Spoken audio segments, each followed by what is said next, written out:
আজ থেকে দেশে চালু হলো 3টি নয়া ফৌজদারি আইন। এই নয়া আইনকে কালা আইন আখ্যা দিয়ে পশ্চিমবঙ্গ বার কাউন্সিলের নির্দেশে সোমবার ব্যারাকপুরে প্রতিবাদ মিছিল করল ব্যারাকপুর বার অ্যাসোসিয়েশন। এদিন ব্যারাকপুর আদালত থেকে চিড়িয়া মোড় পর্যন্ত মিছিল করে আইনজীবীরা। চিড়িয়া মোড় থেকে ফের আদালতে এসে মিছিল শেষ হয়। ব্যারাকপুর বার অ্যাসোসিয়েশনের সম্পাদক রবীন্দ্রনাথ ভট্টাচার্য বলেন, মোদী সরকার পুরনো আইন ধূলিসাৎ করে দিয়ে দেশে নতুন আইন চালু করলো। বিভ্রান্তকর আইন দেশে প্রণয়ন করা হলো। এই কালা আইনের প্রতিবাদ জানিয়ে তারা রাস্তায় নেমেছিলেন। আগামী দিনে এই নয়া আইনের প্রতিবাদ জানিয়ে দেশের বিভিন্ন প্রান্তে আন্দোলন ছড়িয়ে পড়বে।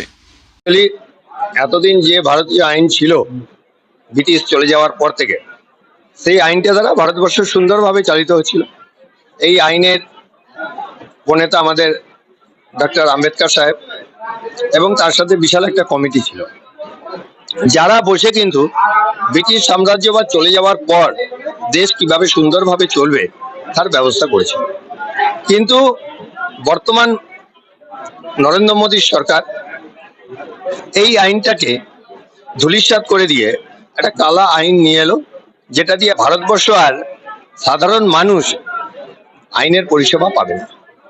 একটা সাধারণ মানুষ যদি কোনো রকম ভাবে গ্রেপ্তার হয়, তাকে 40 দিন পিছিয়ে নেওয়া যাবে, যা ভারতীয় সংবিধানের বিরোধী।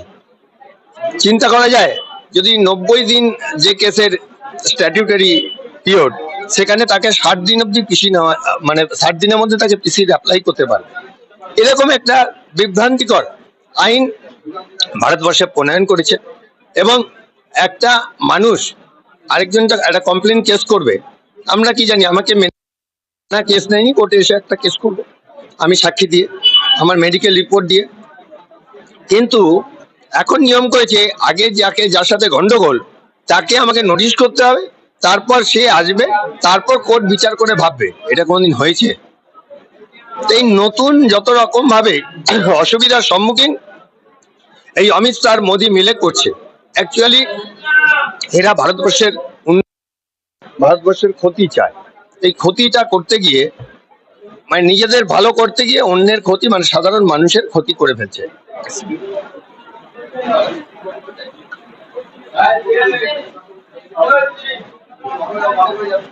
তো আজকে যেটা ওল্ড আইপিসি ছিল, সেটা ভারতীয় ন্যায় সংহিতা 2023 নামে কার্যকরী করেছে। ছিল সেটা ভারতীয় নাগরিক সুরক্ষা সংহিতা নামে নামকরণ করেছে। যেটা এভিডেন্স অ্যাক্ট ছিল, সেটাকে ভারতীয় সাক্ষ্য অধিনিক্তা আইন হিসাবে কার্যকরী করেছে। আমার কথা হচ্ছে, ভারতবর্ষের মানুষ, সাধারণ মানুষ সংবিধানকে শ্রদ্ধা জানায়, পার্লামেন্টকে শ্রদ্ধা জানায়, রাজ্যসভাকে শ্রদ্ধা জানায়, বিধানসভাকে শ্রদ্ধা জানায়, আইন ব্যবস্থাকে শ্রদ্ধা জানায়।